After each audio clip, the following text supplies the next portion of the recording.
Well, welcome to Loaded Mag, my review of the Newcastle West Ham game from earlier today. And I am joined by the lovely Holly Blades and the even lovelier Pete, who was with me last night, spending more time with you than I do your wife. And I know you're the same because we chatted earlier. So, 3-2, 3 points, 9 clear of Fulham. That's girls. Does it get a better afternoon? We did it the hard way. Obviously, ended lovely into towards the back end of the game with Joe Willock coming off the bench and scoring probably ahead of the Andy Carroll or Shearer or a few others would have been proud of. So 3-2, but we did it the hard way. Holly, what did you think of the game? I know you were on NUFC Matters with Pete. I didn't dive on till very, very late. But you sat through and endured the whole 90 minutes, as did Pete. So what did you make of it? Well, before the game, I predicted 3-2, but I didn't think it would quite happen in the way that it did. I wasn't expecting us to be 2-0 up and then equalise. I didn't want that to happen. But I always had a feeling it was going to be quite a high-scoring game.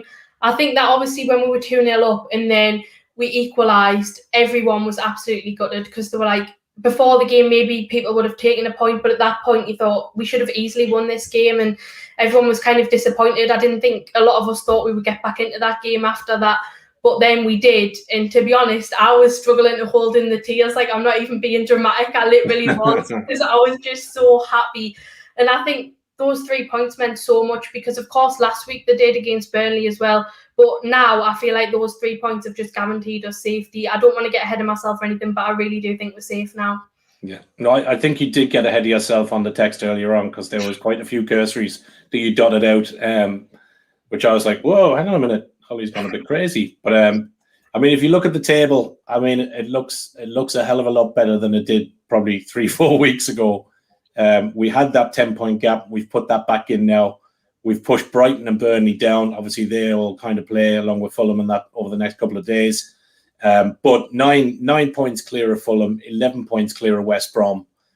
I mean, it makes for much better reading, Pete, doesn't it? 100%. And the one thing it doesn't show on those stats is that it's 1 defeat in 7. Which, you know, if you look at our form over December and January, you would have never thought that we'd have gone 1 defeat in 7, which I think tells us a lot about why we're where we are right now in the table. But it makes it all the more sweeter that not only have we got the 3 points, not only have we gone 9 points clear of Fulham, but we've moved up a couple of places as well. Because I think that's always been a lot of the talk with fans, but certainly with the media as well, is that we were always the only one that was challenging Fulham for this final 3rd place in the bottom 3. But, you know, I think what it should be now is it should take the pressure off us and take the emphasis off us and now put it on the likes of Burnley, who are now 4th from bottom, and Brighton, who are not far behind. I mean, Burnley have got to play Man United away tomorrow, which is not going to be an easy game. And that's effectively their game in hand, their 32nd game. So, you know, there's a high chance that we're going to stay at least in these positions going into sort of next week. And that's what we want as a fan base. We want to just, you know, have that relief of, right, you know, we're out of that mix for now. And let's enjoy it while we can. Yeah, no, agreed. I mean, I think you look at, obviously, Fulham and Arsenal, I think, is the game this weekend. And you'd kind of expect Arsenal to win that. So that puts another dent in. I think that would really put Fulham on the back foot. I would think, Holly, unless you think otherwise, Fulham would really kind of have to win their next 5, really, to kind of overhaul, stand any chance. So I think our game today and then Fulham, if Arsenal beat Fulham tomorrow, I think that puts a massive dent into Fulham. Okay, mathematically, there's still a chance. There's always a chance. But I think mentality-wise, do you think that puts a big dent into Fulham tomorrow if Arsenal can beat them tomorrow? Yeah, I think it will. And I think that Fulham would have to win majority of their games if they wanted to get back into it now. fight until the end of the season to compete with us to stay up, and I don't think they will. I really can't see them winning a lot more games. I don't think that it's going to happen. I think they've had their run of good games now. They've kind of run out their luck, and I just don't think that'll continue anymore, which is unfortunate for them, but happy for us. But yeah, Fulham, they've had a good run. We were worried for a while, but now I just think we've proven that we have the better side, which I've always thought. And I think that their fixtures are harder than ours. I know we have got like 4 fixtures coming up, which are quite difficult, but then we obviously have the last 2 fixtures, which are winnable games. And I still think we will get points out of those 4 harder games as well. So, yeah, I think that it's a long way for Fulham to catch up, and they will have to win quite a few games, which I can't see them doing. Yeah, I agree. Obviously, we started off the game, from what I've seen, and again, you guys were kind of watching it most of the way through. Started the game well, I thought, from what I've seen. I look back at the highlights as well. We obviously got the first goal, bit scrappy, but Maxi gets that put in. We go 2-0 up then with a 2-yard tap in for Joe Linton, 2-2. And Steve Bruce is sat on the sideline, Pete, thinking, now I know I did talk about back-to-back wins about 3 weeks ago, when we'd a win and a draw. But now we have actually got back-to-back wins, and he didn't even mention it today. So do you think, was he right with the starting lineup, Bruce, today? Do you think he was right to leave Wilson on the bench? I know we spoke on the show Friday. We were talking about bits last week, and a lot of the pundits are saying, you should really be starting your strongest team. If your best players are fit, you start them. And he hasn't done that. He's kind of erred on precaution and started ASM today, but he brought Wilson off the bench, who in fairness was unlucky not to score as well. But do you think Bruce has done the right thing with that? I actually think he has. And look, this time last year we were talking about Bruce and how he hasn't managed the players very well, because we had a lot of injuries last year as well. And certainly managing them coming back. We talk about Florian Lejeune, for example, over that December 2019 into 2020, where he got played game after game after game, coming back after an ACL injury and literally ran himself into the ground.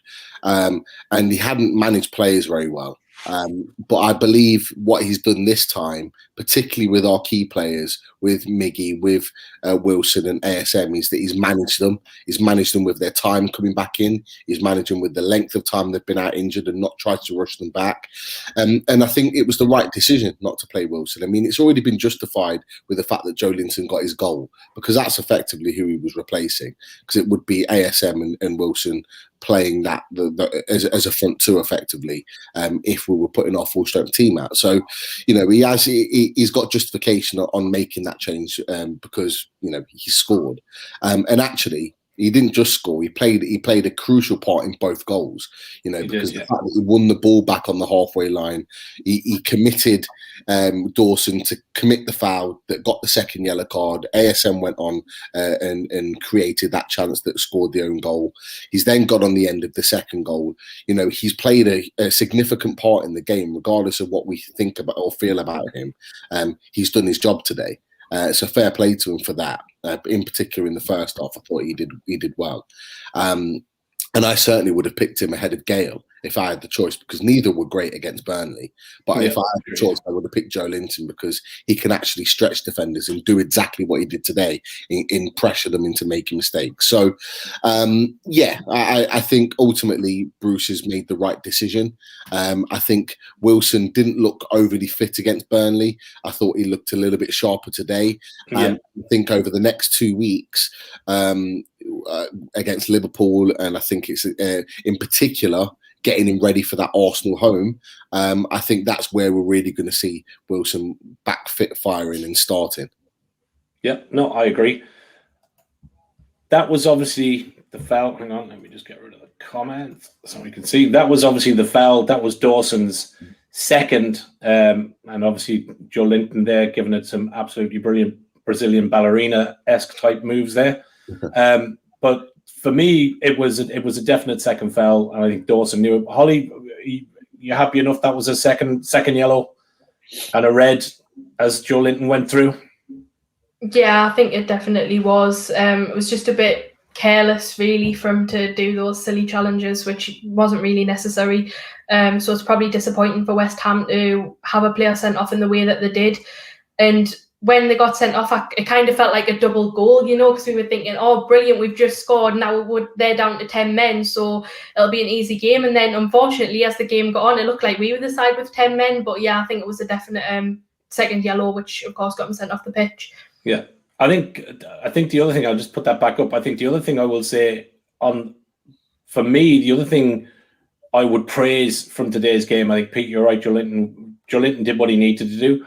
But I think the lad in the yellow jersey there, the referee, I thought he had a really good game today, because he could have stopped the play there when we were through, and he didn't. He allowed play to go on, came back for the yellow. Obviously, we scored the second goal, and went 2-0 up. So I thought he officiated quite well. A lot of referees would have blown up on that foul and stopped play. Maybe we wouldn't have got that second. So I think he just does deserve a little mention. I'll be honest, sorry to cut in there, but I can't say a bad word about my good friend Kevin Friend, because he does live round the corner from me. Yeah, exactly. There. So, I don't want to say and I do see him very often with the Sunday team. I thought he did well. I thought he had a really good game. I think the other thing, I'll just go back to a question there from Keith. He said, Richie and Dubravka's leadership qualities have made a difference to Newcastle in the crucial relegation running games. And I think he's 100% right.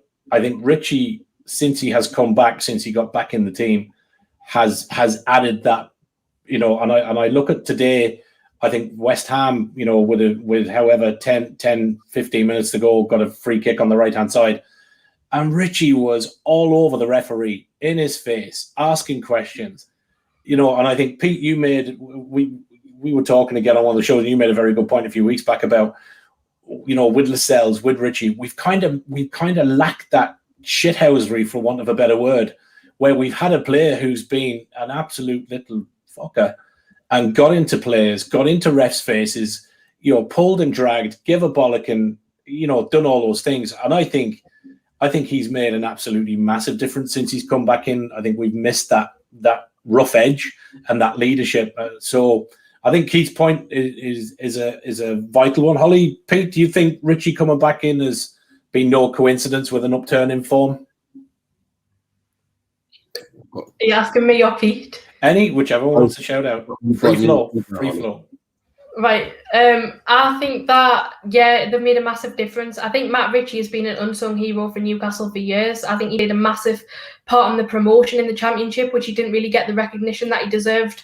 And then when we came back to the Premier League, he continued doing a good job. Whenever we're struggling and we need someone to bring some fight into the team, he's always there and you can rely on him.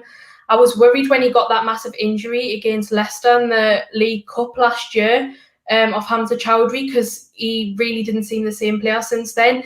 I think he lost a lot of his skill and ability, but since coming into the side now, he's been called upon and he's really stepped up to the mark. And he will play a massive part in staying up by the end of the season, because although he might not be the most gifted player that we'll have in the squad, he's a fighter. He's got that mentality. When you're in a scrappy relegation battle, he thrives on that and he'll do anything he can to help you out. And I think he's the only person in the squad that has that about him. And Martin Dubravka, he is my favourite player at Newcastle. I think he's outstanding. And he is an excellent goalkeeper, but as well, that's one of the things that I admire most about him. He's always commanding his box. He's always sorting the defence out, makes a mistake, and he's on their back straight away. He doesn't let the players get away with it. He kind of almost steps up as a captain, which Richie does as well. And so that's why I always thought Martin Dubravka should have been in the side as soon as Darlow kind of started slipping up and Martin Dubravka was fit again, because I know that he did well. But I just feel like Martin Dubravka adds that extra kind of captain type of presence on the pitch, which Karl Darlow never did. So both of them are huge players for us. Yeah, no, I agree, Pete. Same thing. 100% with regards to Richie. Look, Richie's been a fantastic servant for us, and I do think Holly made a good point of when he got injured against Leicester. That's the longest period of time he's ever been out injured for us during his time at the club. And I did think when he come back, he'd lost a bit of his legs. He wasn't the same player. and at times didn't deserve a place in the team, I have to be honest. But since he's come back in the team just recently, we're now seeing the Richie we saw before that injury. He's come back, and whether it's the fallout with Bruce, whether it's the determination to keep his place in the team, whatever it is, he needs to keep that same energy now, because his performances are really, really telling. But in terms of that shithousery, that leadership, Holly made a great point about Dubravka, and I completely agree with that. But I'd also throw Callum Wilson in there, and I mentioned it on Matchday Live. The intelligence that he has as a forward. It's not just about his goals. It's not just about his pace and his hold-up play. Pardon me. It's the intelligence in tight situations. So as soon as we went to 3-2, he demanded the ball into his feet. He then worked his way to winning free kicks. A little bit like what Harry Kane does. Harry Kane's very intelligent with it as well. Puts his back to the player and heads to the corner. Exactly. Yeah. Backs into the defenders, causes the foul, particularly on the halfway line. It gives the defenders and our team a breather. It gets us up the pitch. He did that 3 or 4 times just within that time that we got the third goal. And then he was up there in the corner, very smart, holding on to the ball, creating chances, pulling out wide. He has that leadership and that understanding. He might not bark orders here and there, but he leads from the front, and he's got that little shithousery about him, because he does like to wind up the defenders and the players. Yeah. You could see what he was doing. He was doing that to Lingard when Lingard went to take the penalty. He was in his ear, which I love that, because I thought, we've nobody else doing that. And we need enough. We don't have enough of that. We don't have enough of that as a team. You see Premier League clubs around the ref, hounding the ref, getting on his back, causing him to force him to make decisions in their favour. You see that again with all the top teams, and even some of the other teams like your Leicesters and your Arsenals and your Villas, and they're starting to do the same. Why can't we? Why can't we start to do that? And we haven't got enough people around us as a squad to do that more often. But those guys that we've mentioned, that Holly's mentioned, I've mentioned Wilson, those guys need to be those ones that really take us on and take us forward now. Yeah, no, absolutely. I will just give, obviously, a quick, those who are watching and watched us last night, thanks very much. Keep watching. We've got loads more coming. Hit the like, as Julie said there before, and subscribe to the channel.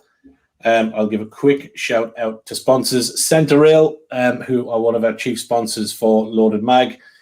Based on Central Station, Bruce and the guys do a massive range of craft beers, fine ales, distilled gins, wines, vegan beers, and everything else. And we have got some giveaways from Centre Rail over the next few weeks. We've got some beer packs and a few other bits and pieces. If you live outside of Newcastle, we'll have to work out how we're going to post them. Maybe Pete will drink them and then we'll get them shipped to you afterwards, or we'll do something. But we will get those out. And Retro Souls UK, at Retro Souls UK on Twitter. Lee runs a crowd there looking after your trainers. Adidas Originals, new and pre-owned. He gets a load of stuff in, puts them up on his Twitter, and you can get on there and nab yourself a snazzy pair of runners and a decent pair of trainers and budgets to suit our bargains. So thanks to those guys for their continued support. As I said on Friday, we have joined links with Magpie Kit, and I did tweet out there yesterday. The link, URL link for Magpie Kit is on our YouTube channel. I've tweeted it out there tonight on both Loaded HQ and on my own Twitter. They do a whole range of Newcastle stuff, gift cards, masks, T-shirts, home decor, men and women's wear, face masks, the whole lot.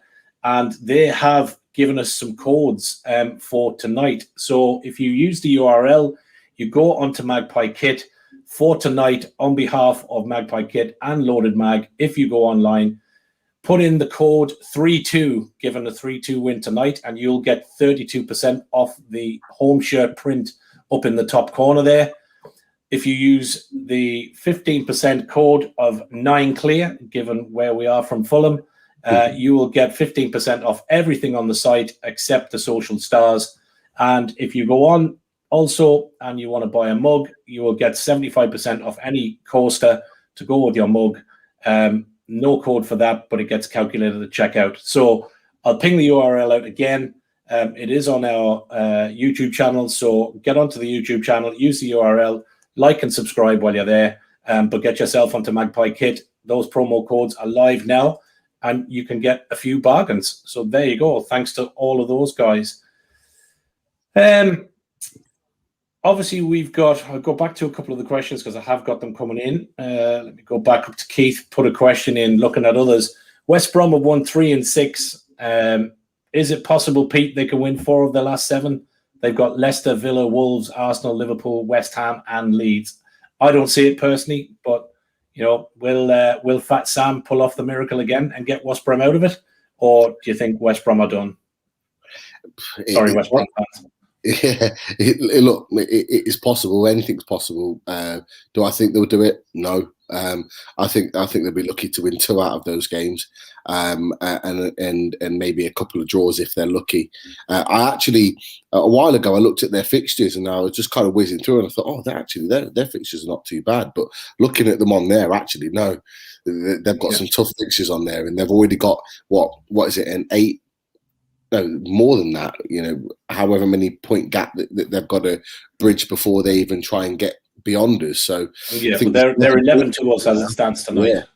So I mean, they've got 11 points just to be in the game, and I don't even think they'll get 11 points between now and the end of the season, if I'm honest with you. So I think they're done. As are Fulham.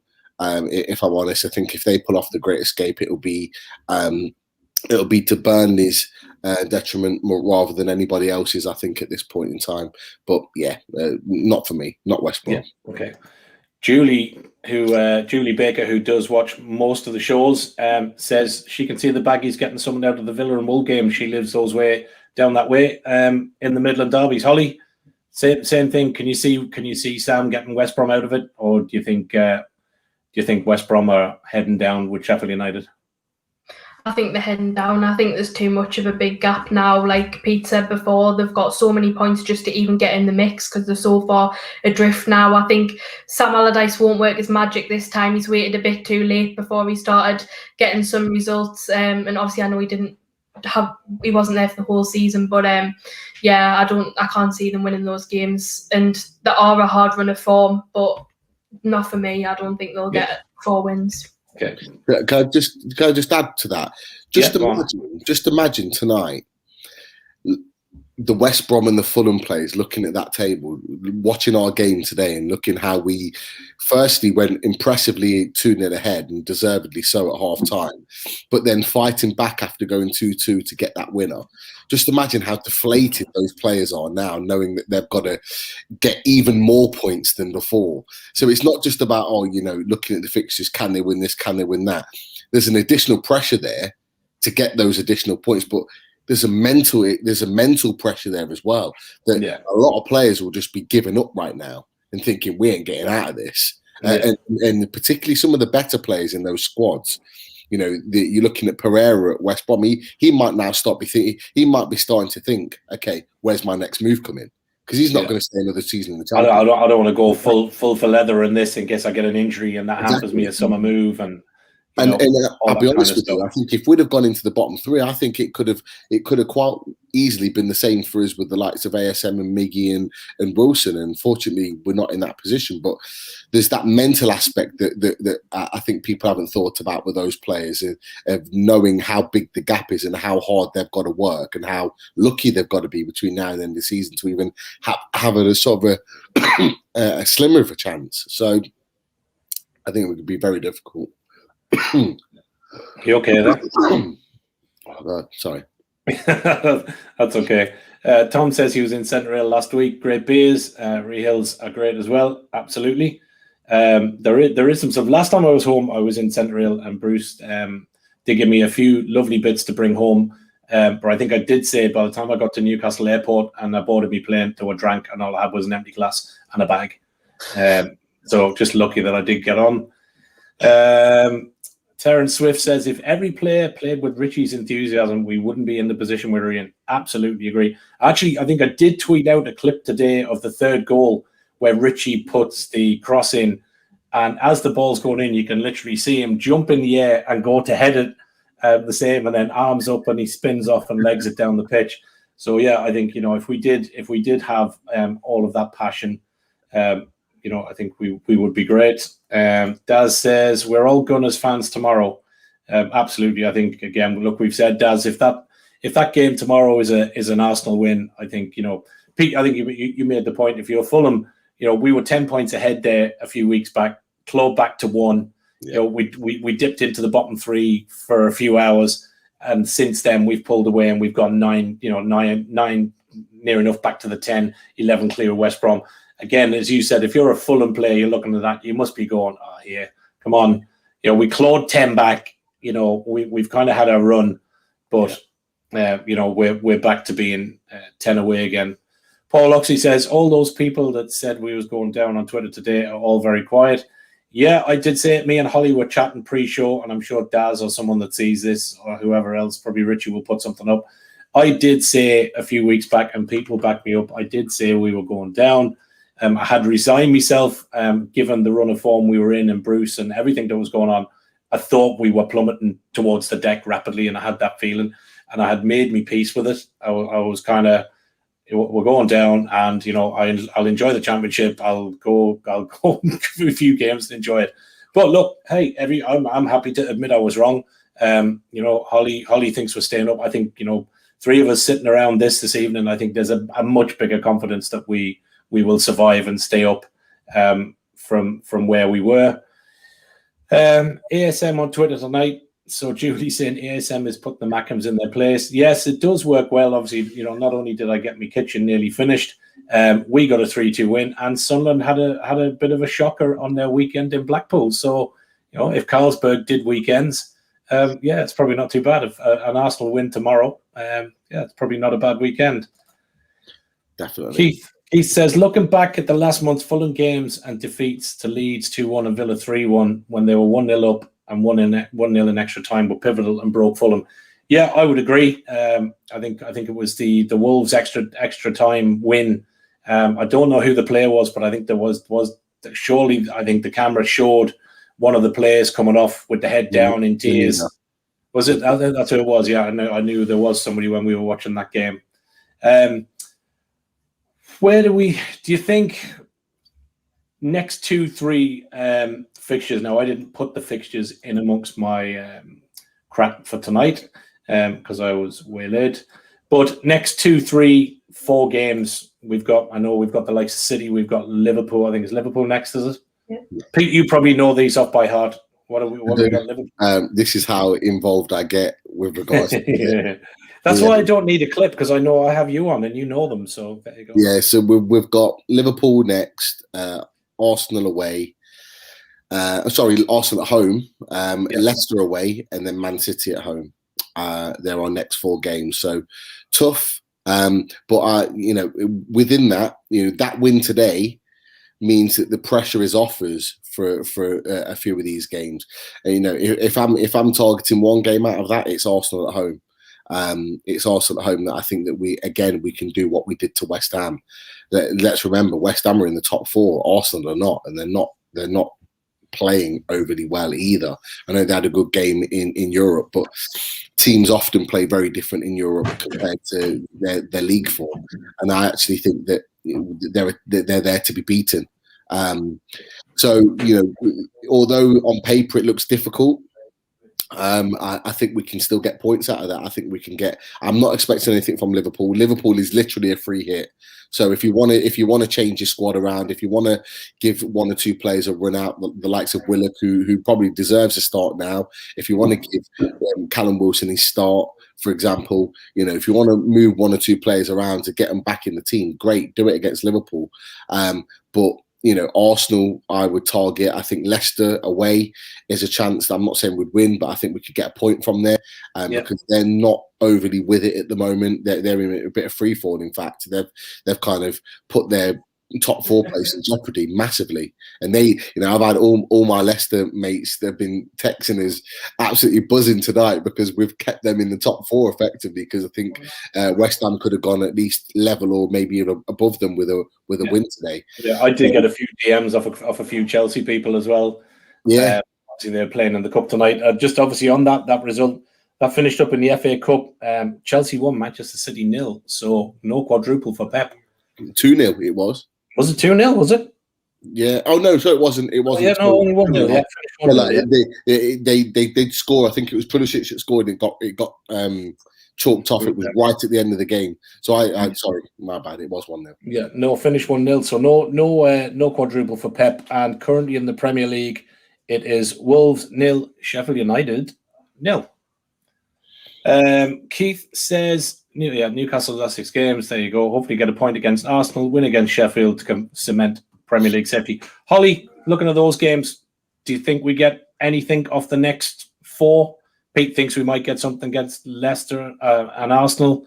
Sheffield United, I think, is right, is probably a banker. And if Fulham are down at that point, do you think City change up that team? Obviously, the quadruple's gone, but they're still obviously in a hunt with the Champions League and in the league. So do you think they come to St. James's with albeit they've got a better bench, do you think they come with a slightly weakened team, depending on what cups they're still in? Arsenal the same, or what do you think out of those next kind of 3 or 4? Out of the next 4 fixtures, I think we'll get 4 points. I think we'll get the win against Arsenal, and then I think we'll get a draw against one of those 3 teams, probably Leicester. Although I do always fancy us to get something against Man City all the time, because we often have freak results against them. And then, like I said before, I think we'll win against Sheffield United and Fulham at the end of the season. I think Fulham game will be the biggest win that we have this season. But yeah, I think that Man City probably will play a weakened side, because I think they'll already have won the league probably by then. And if they haven't already, have they? No, not yet. No, not yet. No. But by then, I think they probably would have won it. So I don't think they'll need to put out a full strength side. But of course, a weakened Man City side is still a very good team. That's probably just as good, well, better than our first team without almost 11. Yeah. Current Premier League, City are top on 74. Man United are second with 63, and then way down then Leicester City at 56, West Ham 55, Chelsea 54. Manchester United and Leicester have a game, obviously a game in hand on City, but I can't see anybody winning 5 or 6 and Man City not winning those. Terence says a point against Arsenal, 3 against Sheffield, and hopefully nothing to sweat about against Fulham. Yeah, absolutely. And the Sheffield United game, I think that's been pushed back now, has it, to allow us to have fans in? Yeah. I'm not sure of the date, but it has been pushed back. Yeah, no, I've seen a couple of bits now, but I haven't seen the new date yet. Okay, let me go to the brand. Obviously, just as we did say, for those that are watching and do like what we do, obviously I don't know what we were talking about here, but we've all got the giggles. Wednesday night coming up on Loaded Football Weekly, we've got Felix Hill. The 4 of us will be on. There probably will be games on, of which Chris Hall will miss all the goals like he normally does. Obviously, a shout out to Loaded Football Weekly sponsors Away Day Radio. We were on today from 1 till 3. And crazily enough, we've started to get people listening to us on a Saturday from places as far away as Canada and the US, Montreal, all these crazy places. We had over 2,000 people listening today to the show we did on Wednesday, which is absolutely bonkers. So hopefully that should be a good show. And then Friday again next week, we'll be back with Loaded Mag, and we'll obviously chase people to come on. As I said the other night, one of the other things we're going to be looking to do is hopefully me and Richie later towards the summer is we are going to bring on a Loaded NFL show. So yeah, Daz is just saying there will be a full house. Julie says Chris will be on, providing he's not off doing his Avon rounds. Yes, have I got a kids' party going on? Yes, I have everybody shouting at the back of me.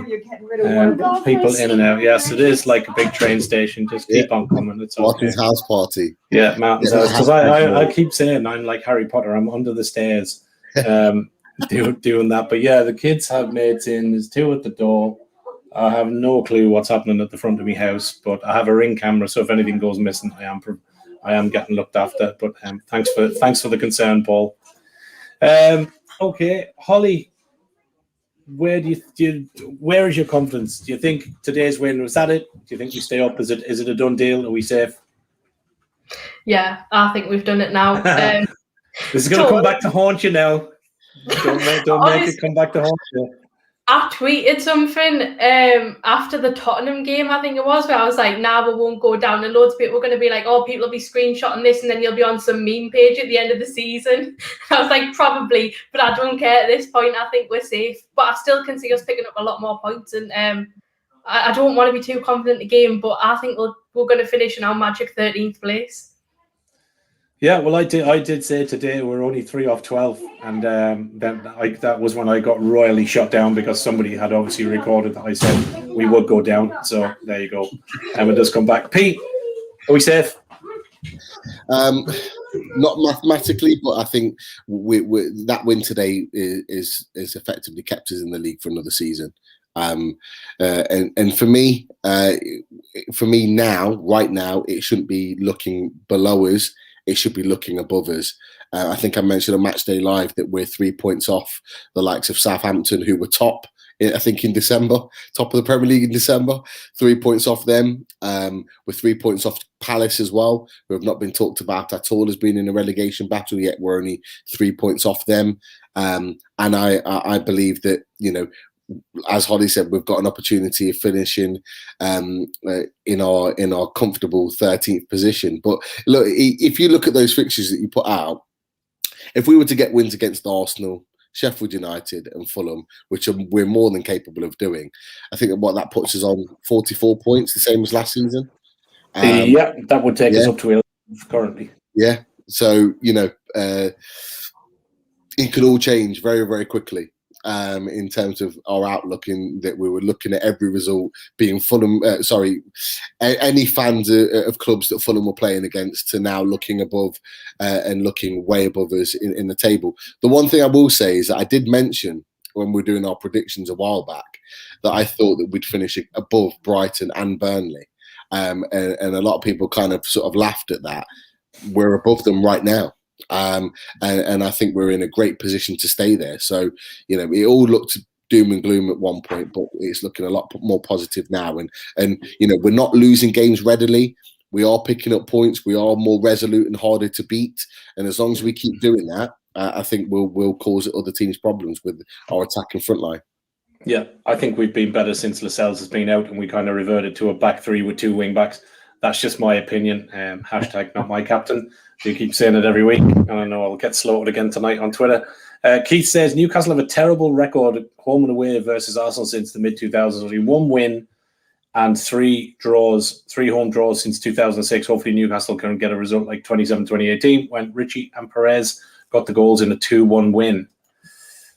Paul Loxley says, yeah, we were in the bottom 3 then, Tom, not 9 points clear. Yeah, absolutely agreed. I think that's it for the comments. Oh, no one more yet. Paul, no, we're safe. Always just cautious until it's all confirmed. So, yeah, Tom, I'm with you until it's fully kind of confirmed. I think there is positive lights, but I won't count me chickens until either Fulham get hanged tomorrow. That's really it. 40 minutes, guys.